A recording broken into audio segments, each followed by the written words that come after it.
After this, Jesus went to the other side of the Sea of Galilee, also called the Sea of Tiberias. A large crowd kept following him because they saw the signs that he was doing for the sick. Jesus went up the mountain and sat down there with his disciples. Now the Passover, the festival of the Jews, was near. When he looked up and saw a large crowd coming towards him, Jesus said to Philip, "Where are we going to buy bread for these people to eat?" He said this to test him, for he himself knew what he was going to do. Philip answered him, 6 months' wages could not buy enough bread for each of them to get even a little. One of his disciples, Andrew, Simon Peter's brother, said to him, "There's a boy here who has 5 barley loaves and 2 fish. But what are they among so many people?" Jesus said, "Make the people sit down." Now there was a great deal of grass in the place, so they sat down, about 5,000 in all.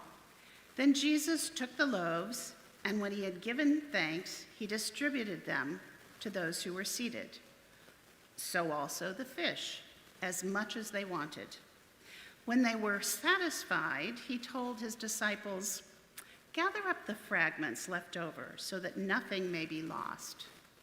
So they gathered them up, and from the fragments of the 5 barley loaves left by those who had eaten, they filled 12 baskets. When the people saw the sign that he had done, they began to say, "This is indeed the prophet who has come into the world."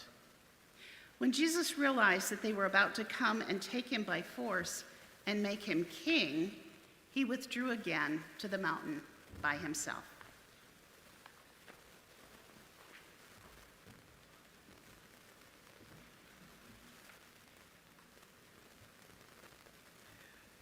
Will you join me in prayer? Oh God, help us to hear you and to know you this day.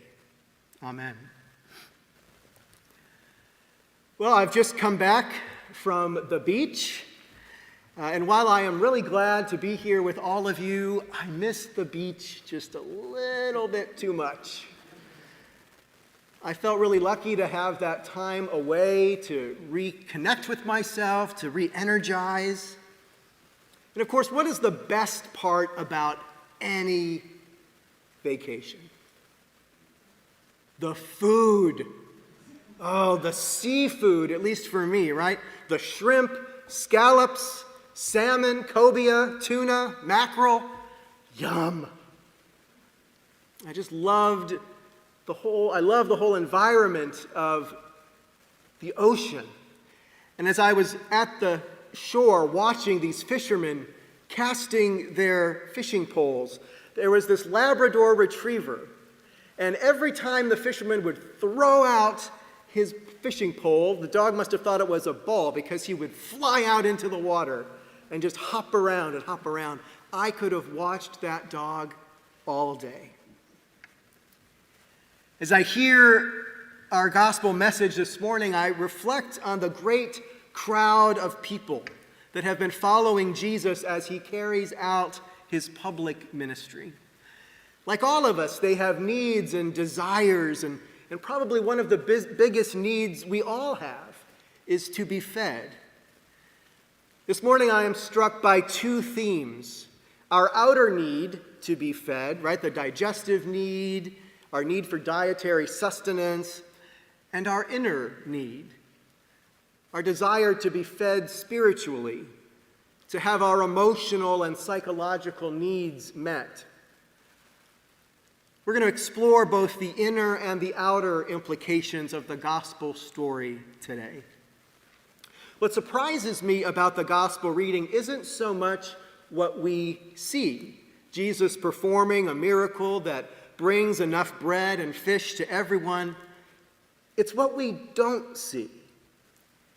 We find it in Philip's response to Jesus once he begins to recognize that there's not enough food. He says it would take more than half a year's wages to buy enough bread for each to have a bite. Already there is anxiety here, nervousness that there isn't enough to go around. which is surprising to me because the people until this point have been gathered near to the shores of the Sea of Galilee.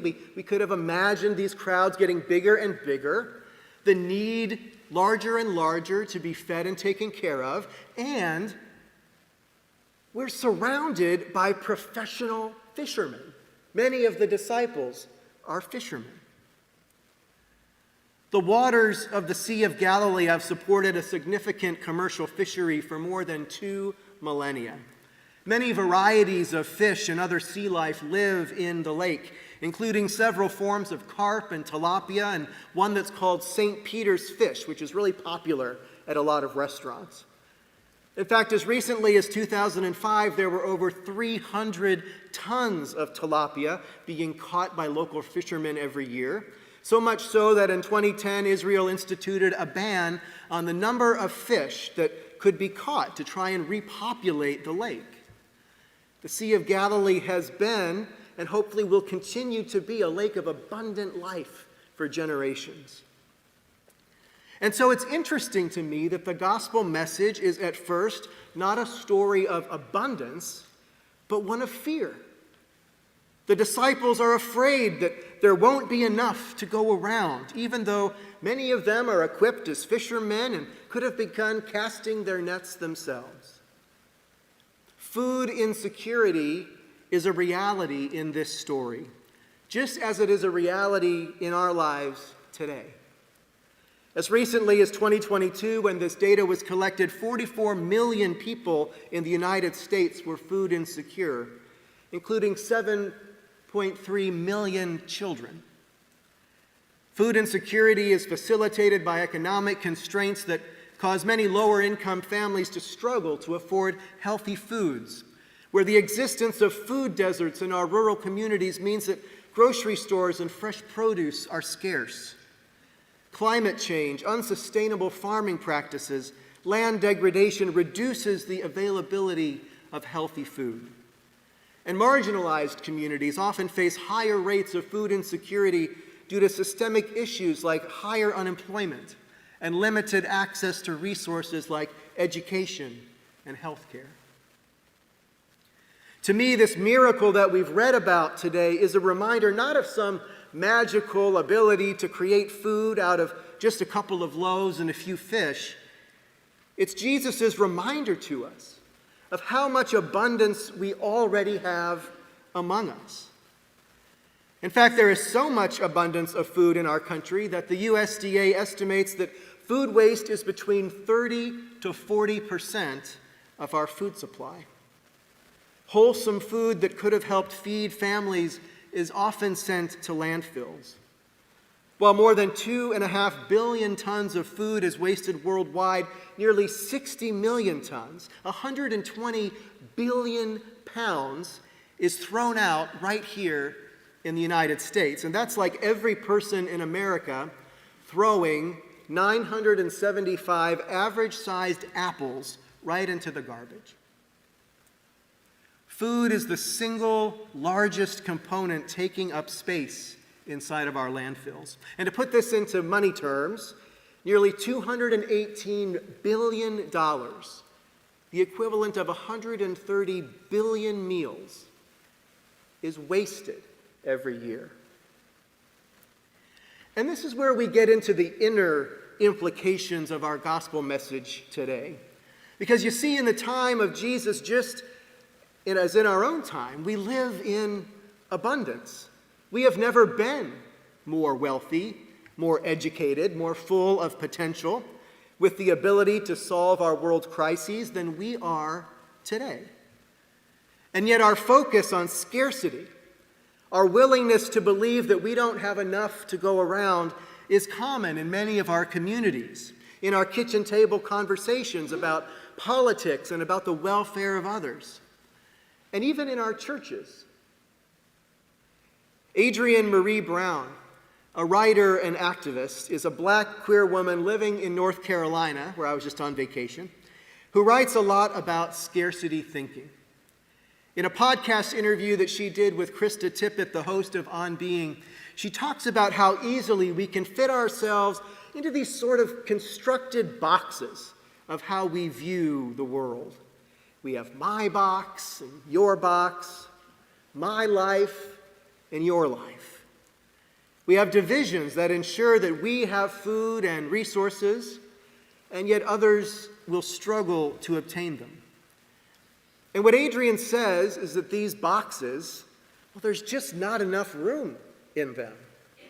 And she says this because in her words, she says, I'm a spirit, you know? I'm this massive energy like all humans are. So much of the work for me, for Adrian, of radical imagination is, what does it look like to imagine beyond these constructs? What does it look like to imagine a future where we all get to be here, not causing harm to each other, and experiencing abundance? The miracle at the Sea of Galilee is one of reminding ourselves that abundance is always on offer, always available to us. The diversity of life in which we dwell wasn't created by God with limitations. It's limitless.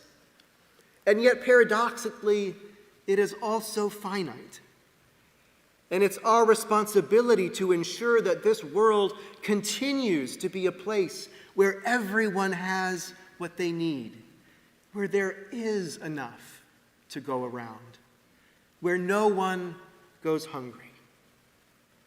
Because we are caretakers of this world, aren't we?